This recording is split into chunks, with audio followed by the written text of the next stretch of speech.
구독, 좋아요, 알림 설정, 댓글까지 부탁드리겠습니다. 요즘에 계속 집값 올라간다 이야기하고 있는데 여기에만 돈 돌아가면 안 됩니다.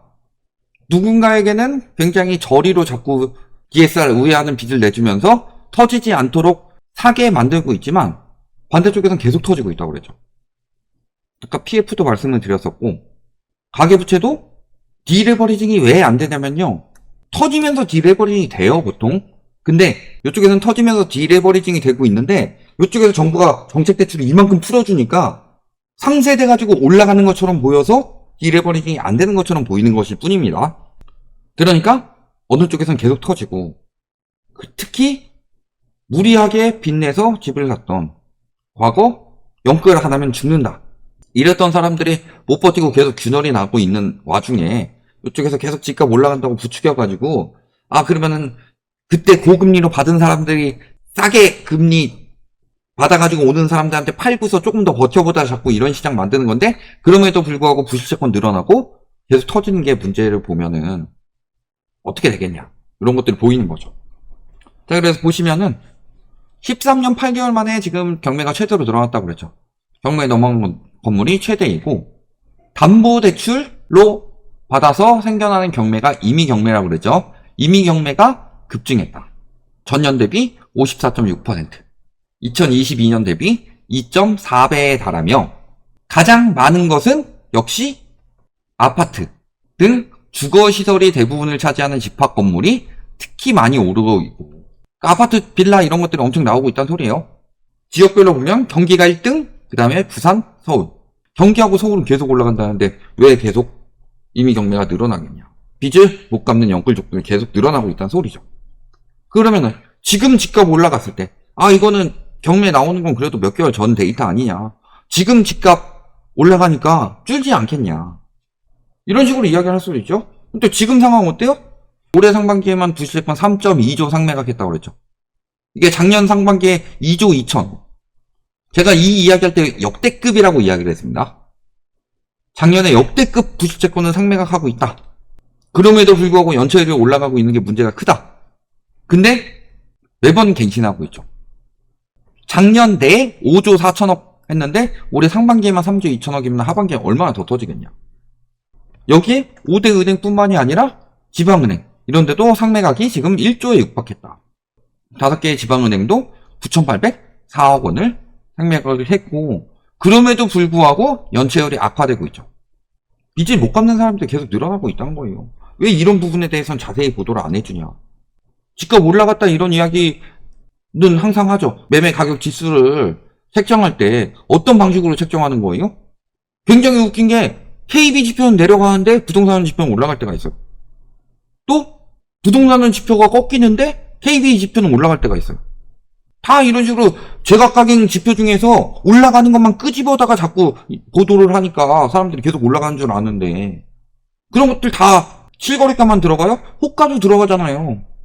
집주인들 호가 올리고서 금매 나오는 것들을 허위매물 신고해가지고 못 팔게 하고 자꾸 그 사람들 매물 내놓은 사람들 전화 걸어가지고 협박하고 그러면서 자전거래 같은 걸로 장난질 쳐가지고 올리고 이런 것들 다 반영하잖아요. 반영한 다음에 나중에 그런 것들 취소됐을 때 빼기는 하냐.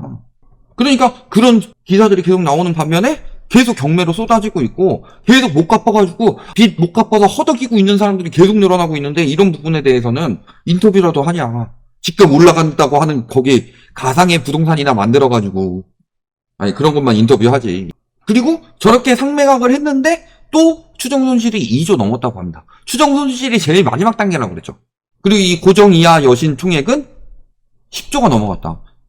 고정 이하라는 것 자체가 부실채권이라는 소리예요. 부실채권이 10조가 넘어갔고 전년 동기 대비 지금 47.5%나 증가했다. 그리고 이러한 부실채권의 증가는 지속된 고금리 기조가 주요 원인이라고 하는데 이거 이 새끼한테 입만 벌리면 거짓말이 자동으로 나와. 거짓말이죠. 무슨 고금리 기조예요. 정부가 2022년 11월부터 금리 계속 내렸는데 고금리 때문에 연체율 늘어나니까 빨리 금리 내려라 자꾸 이런 식으로 언론이 압박하는 거예요. 지금 금리 어느 정도 수준이라고 그랬어요? 최근에 금리 올려서 그렇지 최근에 은행권에서 금리 올리기 전에 어느 정도 수준이었냐면은 기준금리 3%에서 3.5%포인트로 올렸는데 그동안에 시중금리는 거의 2.0%에서 2.5%대 그때 기준금리까지 떨어졌었다. 그게 고금리 기조 때문이에요? 무리한 대출 때문이지? DSR을 적용을 안 받는 대출이 많아서 그런 거지? DSR 적용을 받아서 소득의 40%만 나간다고 생각을 해봅시다. 경매 저렇게 늘어날까요? 연체 저렇게 늘어날까요? 주담대 차주 평균 DSR이 60%니까 주담대랑 전세대출 동시에 받은 사람들 차주 평균 DSR이 80%니까 그러니까 저런 데서 계속 붕괴가 나오는 거지. 그게 다 지금 은행권에서 하고 있고 은행권에서 상매각 해가지고 손실 처리하고 있어요. 그 손실 처리 늘어나가지고 그 손실을 메꾸기 위해서 그러면 은행권에서 수익을 더 올려야 되죠. 지금 대출금리 왜 올라가겠냐. 거기에 경제는 또 어때요? 지금 계속 저러면서 집값 부양만 하니까 경제가 무너지고 있다고 그랬죠. 아까 그래서 중국 같은 경우는 내수 경기 작살났습니다 해서 2% 나오는데 우리나라 같은 경우는 지금 9개 분기째 내수가 마이너스죠. 내수가 마이너스니까 어떻게 돼요? 기업 무너지죠. 상반기에 하루 5개 기업이 파산 신청 중입니다. 상반기에만 987건이 됐어요. 전년 대비 36.3% 증가했죠.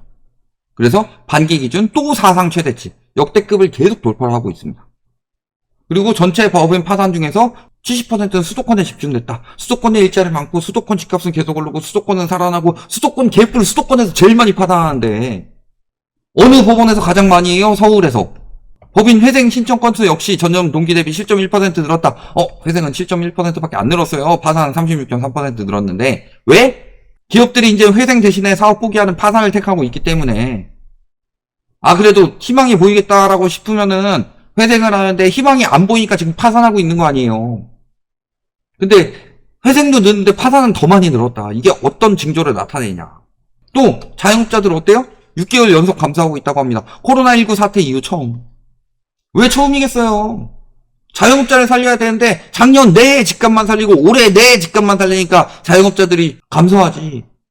작년 내 살리는 동안에 자영업자들이 알바 내보내면서 고용원이 없는 자영업자들이 늘어났어요. 그리고 그럼에도 불구하고 올해 내 그 직거래 하니까 내수는 살아날 기미가 없지. 자영업자들은 죽어나지. 그러니까 자영업자들이 나홀로 자영업자에서 이제 폐업까지 하는 거 아니에요. 그러면 어떻게 돼요? 상가 공실이 경매 물건이 2년 새 160%가 급증했다고 합니다. 물론 지방상가가. 그래서 자꾸 이야기를 하죠. 지방상가가 49.6% 늘었고 2년 전과 비교하면 3배 가까이 늘었다. 지방상가 평균 낙찰률은 15.2%로 잘 팔리지도 않는다. 그래서 지방상가는 망하는데 그래서 자꾸 지방 쪽에 포커스를 맞춰요? 수도권은 안 망해요? 수도권은 그 전부터 망한다고 했죠. 반값 경매 쏟아진다고 이야기 나왔습니다. 그래도 서울은 괜찮을 거야. 서울은 안 망해요? 서울 상가 경매 7년 반 만에 최대 나오고 있죠. 7년 반 전이 언제냐.